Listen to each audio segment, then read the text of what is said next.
Hello everyone.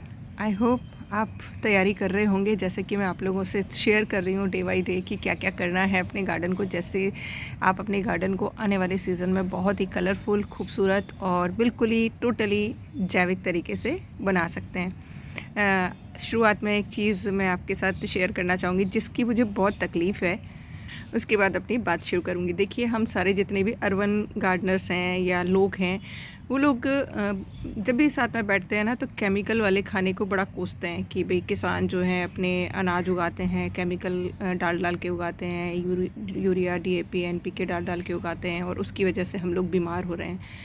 लेकिन मैं आप सभी लोगों से जो केमिकल यूज़ करते हैं अर्बन गार्डनर्स सिर्फ फूल उगाने के लिए, उनसे ये कहना चाहूँगी कि आप 4 फूल भी बिना केमिकल के नहीं उगा सकते हैं तो किसानों से आप कैसे आशा कर सकते हैं।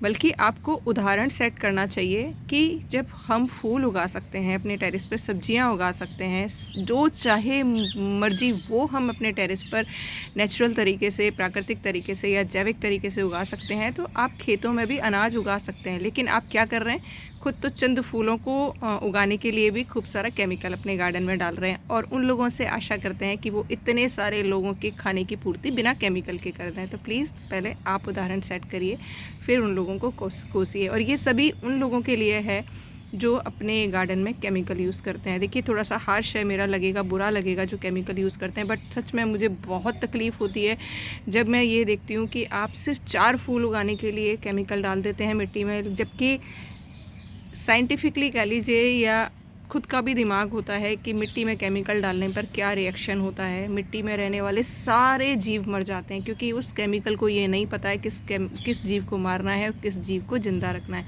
मेरे यहाँ पर बहुत खूबसूरत गार्डन नहीं है। मैं बार बार कहती हूँ कि मैं सिर्फ अपना हॉबी पूरा कर रही हूँ, जो मेरा पैशन है वो पूरा कर रही हूँ, और मैं एक प्रैक्टिस कर रही हूँ पिछले 3 साल से कि क्या बिना कुछ खर्चा किए हम अपने घर पर जैविक तरीके से सारी चीज़ें उगा सकते हैं। मेरे यहाँ पर हर तरीके का, हर नहीं, जो फूल मैं चाहती हूँ वो फूल मेरे घर में उग रहा है। जिनके बीज मुझे इजीली मिल जाते हैं या पौध मिल जाती हैं वो मैं उगा रही हूँ। पौधों की हेल्थ आप देखते ही हैं कि कितनी अच्छी रहती है और मुझे सारी चीज़ें मिलती हैं, चाहे वो सब्जियाँ हों जो मैं उगा रही हूँ, चाहे फूल हों, चाहे ऑर्नामेंटल प्लांट्स हैं, सभी हेल्दी रहते हैं। अब मैं एक आपको उदाहरण बताती हूँ। देखिए, ये डेज़ी का पौधा है। इसकी कम से कम कल मैंने 20 पत्तियाँ इसके अंदर से निकाली हैं जो कि बहुत ही ख़राब हो रही थी, लाइक इस तरीके से, क्योंकि नेचुरल है। जो भी नर्सरी वाले होते हैं वो केमिकल डालते हैं, क्योंकि ये नर्सरी से आया है पौधा, डेज़ी का पौधा है। फूल निकलने स्टार्ट हो गए हैं, लेकिन आए हुए आपने मेरा नर्सरी विज़िट देखा था, तब से लेकर अब देखिए, अब इसमें जो फ्रेश पत्तियां निकल रही हैं, क्योंकि इसमें मैंने अपना घर का बनाया हुआ लिक्विड फर्टिलाइज़र डाला है, तो बहुत अच्छी निकल रही हैं। और ये मेरे घर में तैयार डेज़ी के सैपलिंग्स हैं। इनकी आप हेल्थ देख लीजिए, आपको सिंगल 1 लीव आपको ऐसी नज़र नहीं आएगी जिसको आपको निकाल के फेंकना पड़े।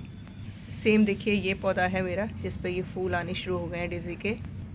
ये देखिए, ये भी मेरे घर पे ही बीज से उगाया हुआ है और बस फूल खिलते जा रहे हैं। ये देखिए, रोज़मेरी का प्लांट लिया था मैंने, इसकी ग्रोथ होना स्टार्ट हो गई है।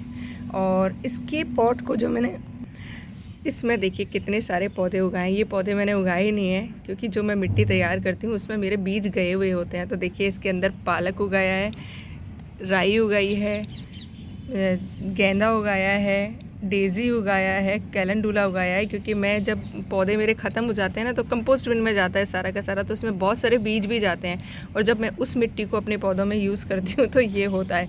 अब मैं इसको बड़ा पॉट मुझे देना पड़ेगा क्योंकि रोज़ मेरी दब जाएगी और ये प्लांट बड़े हो जाएंगे, तो इसमें से कुछ सैपलिंग तो मैं हटाकर दूसरे में लगा दूँगी, कुछ इसी में लगा रहने दूँगी, जिससे कि ये पौधा तो देखिए ग्रीन रहेगा, साथ में फूल भी खिलेंगे, तो बहुत ही खूबसूरत लुक आएगा। और देखिए, मैं सिर्फ आपको यकीन दिला सकती हूँ कि आप जैविक तरीके से बागवानी कर सकते हैं। या मैं तो सारे किसान भाइयों से भी प्रार्थना करूँगी कि आप प्लीज़ केमिकल डालना बंद करिए। आप जैविक तरीके से बहुत शानदार बम्पर फसल ले सकते हैं अगर आप ट्राई करेंगे तो। आप साइज़ देखिए कितना शानदार और एकदम फ्रेश टमाटर हैं। और इस बार मैं आपको मज़ेदारी बताऊँ, मैंने एक बार भी कुछ भी ऐसे स्प्रे नहीं किया, सिर्फ एक बार मैंने बायो एंजाइम स्प्रे किया था, क्योंकि जो मैंने सीखा कि अगर आपकी मिट्टी बहुत अच्छी हो जाती है तो आपका पौधा इतना स्ट्रॉन्ग रहता है कि किसी भी तरीके का कीट पतंगा उस पर अटैक कर ही नहीं पाता है। तो सभी लोगों से बस मैं रिक्वेस्ट करना चाहूँगी, और प्लीज़ जो लोग अभी फॉलो करना शुरू कर रहे हैं ना, उन लोगों को तो मैं कहूँगी जुड़े रहिएगा। आपके गार्डन में बहुत सारे मिरेकल्स होना शुरू हो जाएंगे अगर आप छोटी छोटी सी टिप्स हैं सिर्फ उनको फॉलो कर लेंगे। खूब सारी बीज आएंगी, खूब सारी बटरफ्लाइज आएंगी, अच्छे वाले इंसेक्ट्स आएंगे, ख़राब वाले भी आएंगे, लेकिन ख़राब वाले इनको नुकसान नहीं पहुँचा पाएंगे आपके पौधों को। और पॉलिनेशन का तो कोई दिक्कत होगा ही नहीं, क्योंकि इतनी सारी बीज आएंगी आपके गार्डन में। तो प्लीज़ आप सभी लोगों से हाथ जोड़कर रिक्वेस्ट है, जो भी लोग अपने गार्डन में थोड़ा सा भी केमिकल यूज़ कर रहे हैं ना, इवन वो लोग भी जो अपने आप को ऑर्गेनिक गार्डनिंग करने वाला कह रहे हैं, लेकिन अपने मिट्टी में अगर वो केमिकल फंजीसाइड मिला रहे हैं तो वो भी फिर ऑर्गेनिक नहीं कर रहे हैं, क्योंकि उन्होंने वो चीज़ डाल दी है अपनी मिट्टी में जो कि उनकी मिट्टी में रहने वाले जीवों को बहुत नुकसान पहुँचा सकती है। तो प्लीज़ थोड़ा सा अपने विवेक और बुद्धि से समझिए, और प्लीज़ नेचुरल की तरफ लौटिए। सिर्फ एक यही ऑप्शन है कि हम अपने आने वाली पीढ़ियों के साथ में एक अच्छा, उनको सही एनवायरनमेंट दे के जा सकते हैं, या उन्हें सिखा सकते हैं कि कैसे गार्डनिंग की कैसे बागवानी या खेती की जाती है। देखिए, मैं तो मेरा बैकग्राउंड किसानों का ही है मतलब मेरे चाचा जी आज भी किसान हैं, बाकी के लोग जॉब में निकल गए, दादाजी प्रिंसिपल थे, लेकिन जो परदादा थे वो मेरे किसानों की ही फैमिली है। तो देखिए, ब्लड में है वो चीज़ तो। बट आज के केमिकल वाले युग में बहुत तकलीफ़ होती है देखकर। मैं तो, मेरे पास खेत नहीं है, नहीं मैं आपको खेत में भी करके दिखा देती कि जैविक तरीके से आप क्या मैजिक कर सकते हैं। जब मैं इन छोटे छोटे पॉट्स में इतनी अच्छी फसल ले सकती हूँ। देखिए, इसमें जगह नहीं है कहीं भी। एक पॉट है, ये मेरा हल्दी का पॉट है, जिसको मैंने दोबारा रिफ़िल करके इसके अंदर मैंने लगाया है पीली सरसों और पालक। और आप देखिए, जगह नहीं है इसमें पौधों को उगने के लिए, इतना ज़बरदस्त ग्रोथ हुआ है।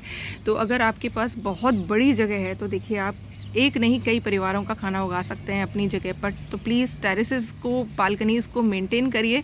मेंटेन करते टाइम ये ज़रूर ध्यान रखिए कि आपको कुछ चीज़ें ऐसी ज़रूर उगानी है जिसको आप खाने में यूज़ कर सकें। और किसी ने मुझे पूछा था कि मैम, आपने जो मूली के बीज के लिए लगाया था, तो मूली के बीज कहाँ से निकलेंगे। देखिए, ये मैंने वो लगाई थी कटिंग, ये डेवलप हो गई है। एक कटिंग बैक साइड में डेवलप हुई है, देखिए यहाँ पर, और एक है ये अभी बहुत छोटी है। तो देखिए, ये जैसे डेवलप होगी, इसमें से बीच में से जो सींगरे निकलते हैं ना, इस टाइप से एक फली की वो मतलब ब्रांचें ये लंबी होंगी, और यहाँ से बीज निकलेगा। तो ध्यान रखिएगा, उसको उखाड़ना नहीं है या बार बार हिलाना नहीं है। तो आपके यहाँ बीज रेडी हो जाएगा। जिसका भी आप लगा रहे हैं, चुकंदर का, शलगम का, गाजर का, मूली का, सबका एक ही तरीका रहता है लगाने का। तो ज़रूर बनाइएगा अपने लिए बीज, क्योंकि अगले साल आपका बजट बिल्कुल ज़ीरो हो जाएगा उस सब्ज़ी को उगाने में। और हाँ, 1% भी अगर आपको मेरे वीडियोस पसंद आते हैं तो प्लीज़ शेयरिंग ज़रूर करा करिए, क्योंकि आपकी शेयरिंग ही है जो कि और लोगों को जोड़ सकती है या मैसेज पहुंचा सकती है। और ये देखिए, फाइनली फुल ब्लूम हो गया है, जो मैं आपको दिखा रही हूँ। ये मेरा शो स्टॉपर है मेरे गार्डन का। ये देखिए क्या साइज़ निकल कर आया है, आप देख पा रहे होंगे। और ये टोटली जैविक है, टोटली नेचुरल। मैंने कोई खाद ऐसी नहीं डाली है इसमें जो केमिकल वाली हो, सिर्फ वही खुद खाया छिलका पौधों को दे दिया। तो प्लीज़ बने रहिएगा, जुड़े रहिएगा, और केमिकल को अपने गार्डन से उठा के फेंक दीजिएगा। ये रिक्वेस्ट है मेरी आप लोगों से। Thank you for watching. और हाँ, जिसने फेंक दिया है प्लीज़ कमेंट बॉक्स में ज़रूर लिखिएगा।